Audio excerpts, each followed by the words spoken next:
Let's start with NVIDIA.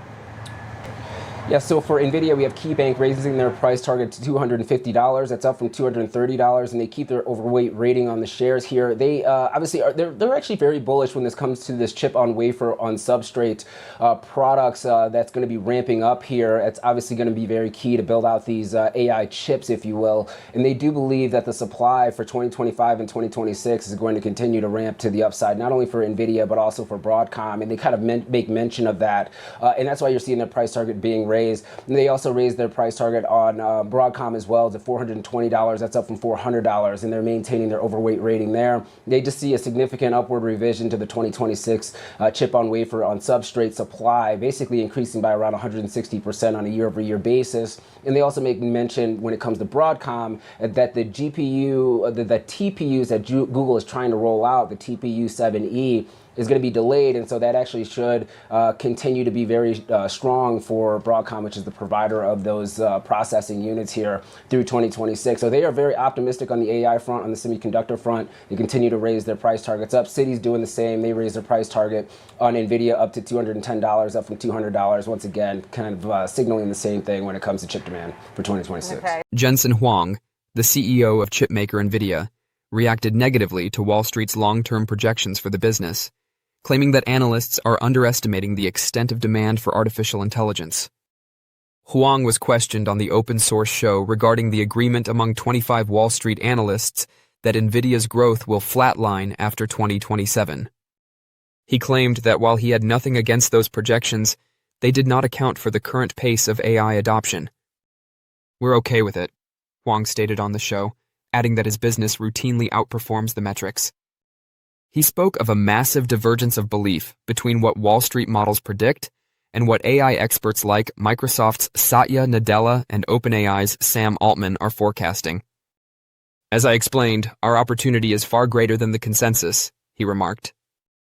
Huang cited what he dubbed the two exponentials that drive compute requirements: the exponential rise in compute required per user when models transition from one-shot inference to reasoning, and the sharp rise in the number of users interacting with AI tools. According to him, there is very little probability of a glut until all general-purpose computing is completely switched to accelerated computing and artificial intelligence. Huang justified his $100 billion investment in OpenAI, claiming that it was one of the best investments he had ever made. According to Huang, OpenAI is probably going to be the next multi-trillion-dollar hyperscale business in the world. NVIDIA will be assisting the company in building and running its AI infrastructure at the chip, software, systems, and AI factory levels. The company's investment in OpenAI, which would later purchase chips from NVIDIA, sparked growing investor concerns that it was establishing a circular investment cycle. After trading in a broad intraday range between $179 and $183.85, NVIDIA closed Monday's trading session up 1.7%, at $181.11. The action was taken as analysts emphasized the company's pivotal role in the artificial intelligence revolution. Following news of a $100 billion pledge to assist OpenAI's next-generation AI rollout through CoreWeave, the stock has been gaining significant traction. At a time when hyperscalers are vying for capacity, the agreement places NVIDIA as a key provider of computing power.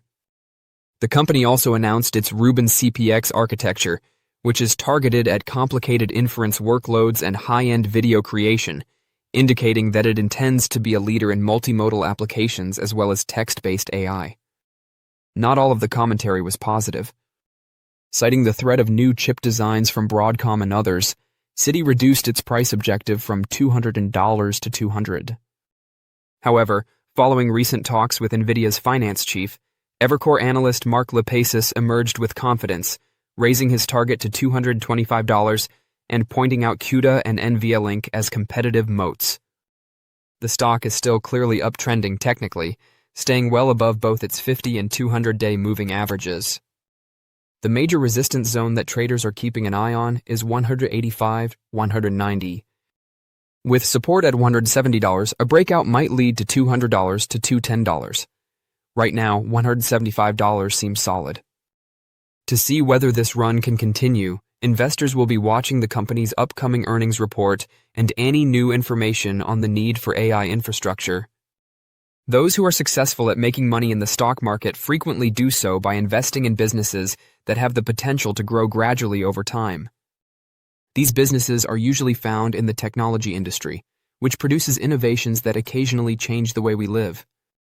Investing $1,000 in any or all of these three growth stocks could be a smart move if you have that much money that you can dedicate to your portfolio over the long run and don't anticipate needing for bills or other emergencies. With tremendous commercial momentum, NVIDIA is building the foundation of the global artificial intelligence AI infrastructure. Revenues increased 56% year-over-year to $46.7 billion in the second quarter of fiscal 2026, primarily due to demand for data centers.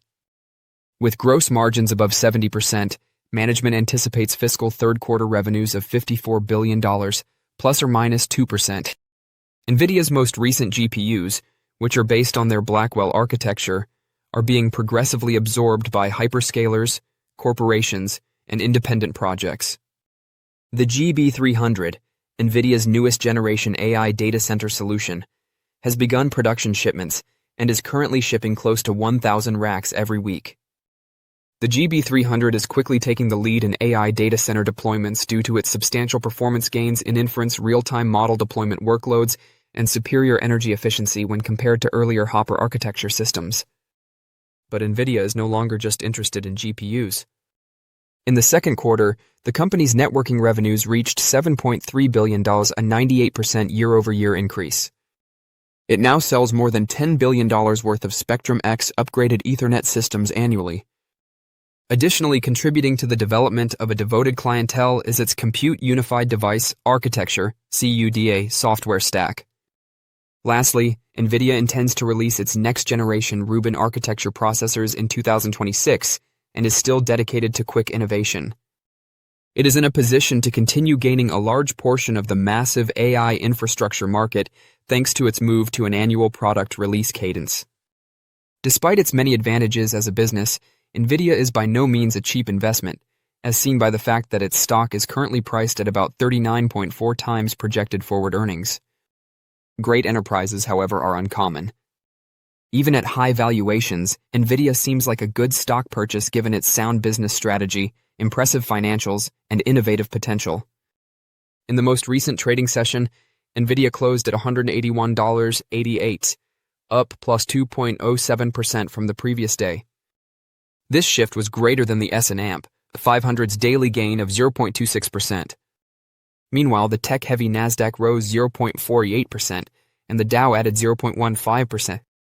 The stock of the company that makes gaming and AI graphics chips has increased by 2.3% over the last month, trailing the 7.4% gain in the computer and technology sector and the 2.87% growth in the S&P 500. Investors will be quite interested in NVIDIA's next earnings report. In comparison to the same quarter last year, the company's anticipated EPS of $1.23 represents a 51.85% rise. Meanwhile, according to our most recent average estimate, the sales will reach $54.52 billion, representing a 55.4% increase over the same quarter last year.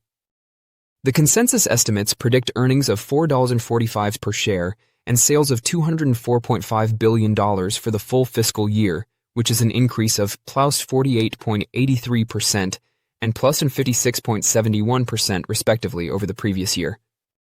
Investors should also keep an eye on any recent adjustments to analyst projections for NVIDIA. These recent changes typically reflect the shifting nature of short-term business trends.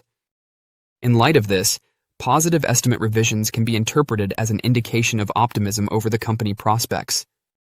Our analysis demonstrates a direct relationship between these estimate revisions and short-term stock prices.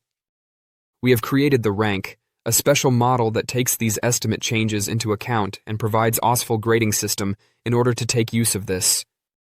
With number 1 stocks returning an average of plus 25% annually since 1988, the rank system, which ranges from number 1 strong buy to number 5 strong sell, has a demonstrated externally verified track record of outperforming the market. The consensus EPS estimate has increased by 3% in the past 30 days. NVIDIA currently holds a rank of number 3 hold. When it comes to valuation, NVIDIA's forward PE ratio is 40.05. One may argue that NVIDIA is selling at no discernible departure from the industry average forward PE of 40.05. It's also important to remember that NVIDIA's PEG ratio is currently 1.22. The PEGI ratio is comparable to the commonly used PE ratio in that it takes the company's anticipated earnings growth into consideration. Based on yesterday's closing prices, semiconductor general stocks had an average PEG ratio of 4.65. Don't forget to share your thoughts and experiences in the comments below. Your input helps create a more knowledgeable community where we can all learn and grow together in the world of investing. Stay up to date with the latest market trends, insights, and key updates by subscribing to Investing Tutorial. We are here to help you make smarter investment decisions and stay ahead of the curve. Because through all this, you say that tech and AI is still king. Yeah, just to be clear here, I wouldn't be a buyer of long duration, whether that's treasuries or other assets in that realm right now. But look at what's going on in tech. We have NVIDIA and OpenAI very openly supporting each other. There's a lot of excitement in private markets where I spend a lot of my time, where we've seen companies like XAI and Anthropic and some other lesser known names continue to do well. We all know about CoreWeave, and that was one of the great IPOs this year, along with Circle back in the fintech and crypto space. But there's other companies like CoreWeave, companies like Crusoe Energy, companies like Lambda Labs, that if you haven't heard about them yet, you're going to be hearing about. Again, money is going into these data centers. This is the future. I think everyone is starting to use AI. It's becoming mainstream. It's going to disrupt the jobs market. We've seen some of the announcements out of companies like Accenture, which it at one point was seen as the vanguard of AI and extended intelligence, but now they're saying, the reality is the world is changing this quickly. That means a lot of investment.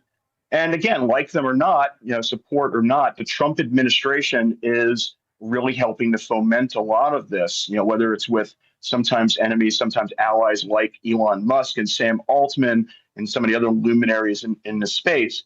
There is investment going in. And one of the byproducts for that, for everyday investors that we're seeing, is the IPO market is back. And if you would have invested in a basket of the IPO stocks that have IPO'd in the first half of this year, you'd be up something like 75%, according to some research I did over the weekend and this morning. There's a lot to be said for that. And, the capital markets are feeling, they're feeling exuberant. And so, the job is, let's continue looking at that, but continue to stay vigilant as to reality and what that all means. The month is winding down, and it seems like this one obviously is going to be a win for the bulls. But I wonder if there is some underestimating of potential pain points to come. What's your take? Yeah, I would agree. I mean, at the end of the day, we did have a really decent, September, and we are going into the last quarter of this year. But we have seen outperformance when it comes to technology stocks, communication services, and you're starting to see the broadening out of this rally, at least a little bit over the last couple of weeks here. But you are right. I mean, we do have this looming shutdown that's going to take place, and the market's not too concerned about it as of right now. But if we do see it kind of go for, let's say, a week or 2 weeks, then you get a little bit concerned that GDP will be hit, and that could also have ramifications for the broader economy. And today we have quarter end, so there will be a significant amount of volume on the tape, especially when you're looking at small cap and mid cap stocks. We do also have some options expiration activity that's going to be taking place as well. So we might see some volatility in today's session, but you're right. I mean, at the end of the day, the market continues to look at these themes. The power theme, the AI theme continues to be very strong. When you're looking at the market cap weighted index, you really just need to have technology, communication services, as well as consumer discretionary for the most part, really try to outperform in order to hold us up. And that's exactly what we have been doing. Technically speaking, we're still making relatively higher highs as well as higher lows. We have not broken any key areas of support. So until we do so, I think you have to be cautiously optimistic for this market kind of moving in to the remainder of the year. And the first 2 weeks of October could be a little bit choppy, and then that sets us up for that Thanksgiving and that holiday trade towards the end of the year. Lower volume, usually it's bullish for the markets, and let's see how we actually end up this year. Okay, KG, lately the threat of a government shutdown has essentially been like a non-event for markets. But this year, I wonder if there is some more potential for becoming a market-moving event, or one that the market will pay attention to, especially since the Labor Department has made clear we won't get that report on Friday if the government shuts down.